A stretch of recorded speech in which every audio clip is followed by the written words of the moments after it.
WFYI podcasts are made possible by Bloomington, Indiana, an American college town offering experiences like indulging in grub at Nick's English Hut, taking a stroll along Kirkwood Avenue, feeling the history and magic of Assembly Hall, and providing the chance to feel like a college kid again. Plan your trip at visitbloomington.com. This is WFYI News Now. It's July 5th, and I'm Drew Daudelin. On today's show, fewer high school seniors have completed the application for college financial aid than state leaders hoped. One of Indiana's 3 regional tech hubs will get over $50 million, and the creators of a new website hope it helps a court-watching program spread to communities across the state. My favorite example is one of the judges who regularly would give people 72 hours to vacate their homes is now giving 5 days.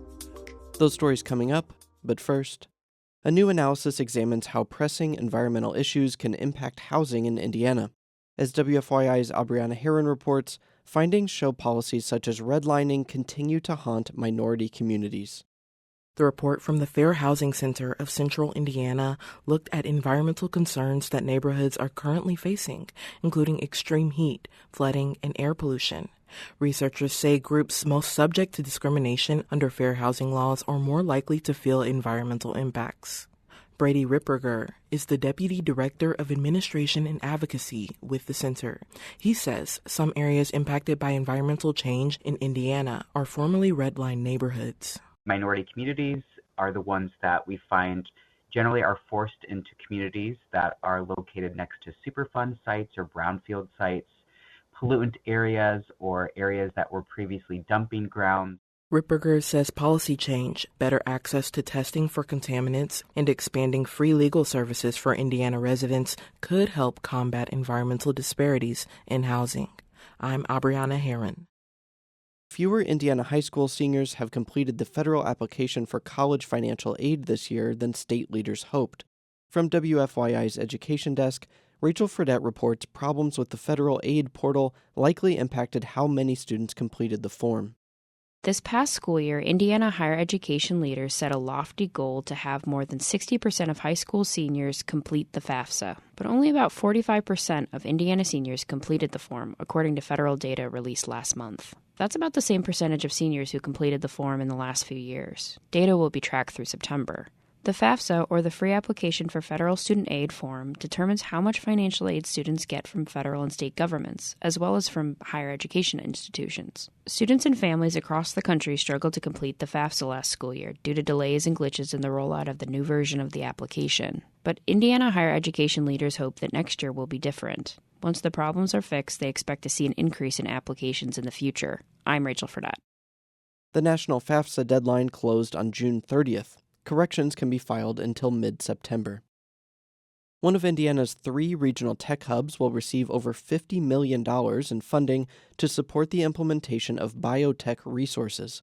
As Indiana Public Broadcasting's Violet Kumper-Weiland reports, the award will be used to attract talent and create more projects to launch and test bioproducts. Heartland BioWorks was designated as a regional tech hub as a part of the CHIPS and Science Act of 2022. The consortium is led by the Applied Research Institute and includes members such as Eli Lilly, Roche Diagnostics, and Indiana University. Of the 31 designated tech hubs, Heartland BioWorks is one of 12 to receive implementation funding. In a press release, ARI says this funding will allow for further investment in attracting and connecting workers, creating a biomanufacturing training and testing facility, and providing financial and mentorship resources for innovators. The nonprofit says it is using Heartland BioWorks to bring together key stakeholders from industry, academia, government, and nonprofit sectors to ensure bioproducts invented in America are also made in America. For Indiana Public Broadcasting, I'm Violet Kumper-Weiland. And for our final story today, the Indiana Eviction Justice Network has launched a website that it hopes will help its court-watching program spread to more communities across the state. The network began as a group of teams based in religious congregations in central Indiana that sent people to eviction courts to monitor what happened there. Rabbi Aaron Spiegel says those court monitors help increase transparency and have impacted the process. My favorite example is one of the judges who regularly would give people 72 hours to vacate their homes is now giving 5 days.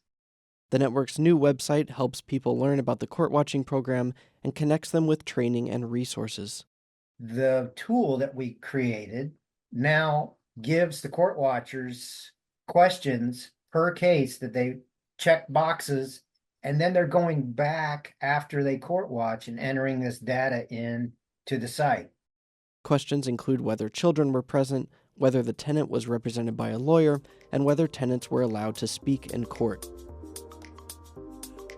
That's all for today's episode of WFYI News Now.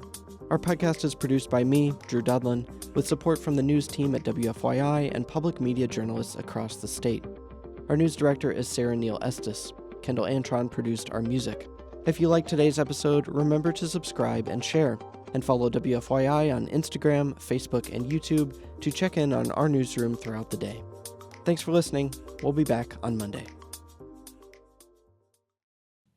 WFYI podcasts are made possible by Bloomington, Indiana, an American college town offering experiences like indulging in grub at Nick's English Hut, taking a stroll along Kirkwood Avenue, feeling the history and magic of Assembly Hall, and providing the chance to feel like a college kid again. Plan your trip at visitbloomington.com.